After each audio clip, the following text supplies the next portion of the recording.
Okey, Assalamualaikum dan salam sejahtera. Baik, so dalam topik yang seterusnya anda akan belajar tentang apa itu inbound webhook. So this is a series of video lah tentang inbound webhook sahaja, sebab topik ni dia agak advance sedikit dan agak berat sedikit untuk anda yang, bagi anda yang tak ada technical, mungkin agak berat untuk anda faham. So first thing first, saya nak terangkan dahulu apa kegunaan inbound webhook ini. Right, so inbound webhook ini dia ibarat seperti satu alamat. Okay, webhook ni adalah alamat. Kita akan ada satu URL webhook di mana kita boleh masukkan URL tersebut ke dalam mana-mana sistem seperti sistem OnPay, BCL, Fighter, Founder HQ dan macam-macam sistem yang lain lah, sistem ordering dan sebagainya, ataupun sistem anda sendiri, asalkan sistem anda itu boleh menghantar data. Post request, kalau dalam bahasa teknikal dia panggil sebagai post request, POST, post. Dia kena hantarlah benda tu bersama dengan detail-detail sekali. Tapi kalau dalam sistem OnPay, BCL, Fighter dan Founder HQ ni, kebiasaannya sistem-sistem ni memang dah ada dah tempat dia untuk kita masukkan saja link kita tu nanti. Terus dia akan hantarlah apa sahaja data yang kita nak dihantar tu.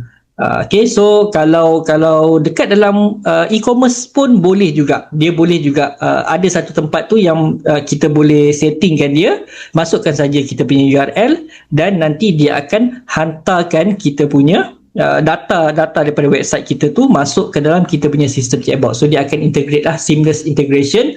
Tak perlu kita nak copy paste masuk dalam Google Sheet ke apa, dah tak perlu dah. Kita boleh automatekan dia terus daripada website orang order terus hantar pergi dekat kita punya sistem kita ni menggunakan inbound webhook. So daripada sistem kita tu kita boleh create pula flow untuk follow up ke, untuk hantar tracking number ke, dan macam-macam lagi yang boleh kita buat. The possibilities is limitless lah sebenarnya.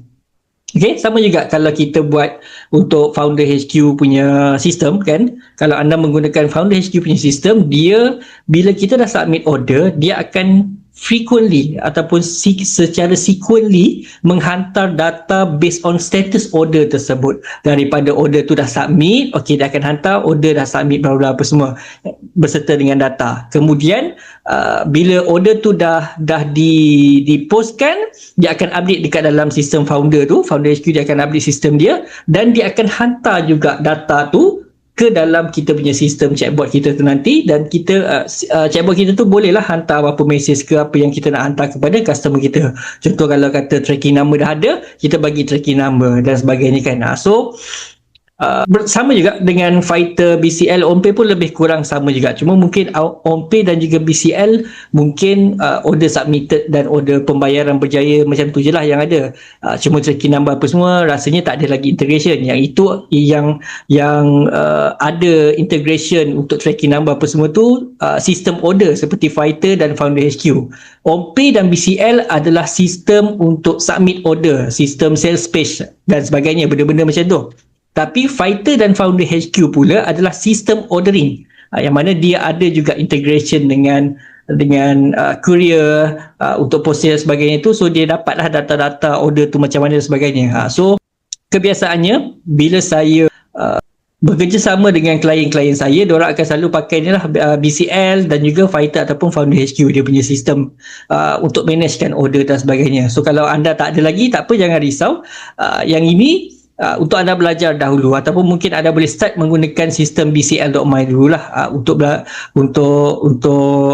createkan sales page anda dan sebagainya, connectkan dengan anda punya chatbot juga. Alright, so itu saja dalam video kali ini. Dahulu saya nak terangkan sedikitlah tentang apa itu inbound webhook supaya anda tak buang masa, anda dapat something yang clear dulu sebelum anda meneruskan video yang seterusnya. Alright, Assalamualaikum dan salam sejahtera.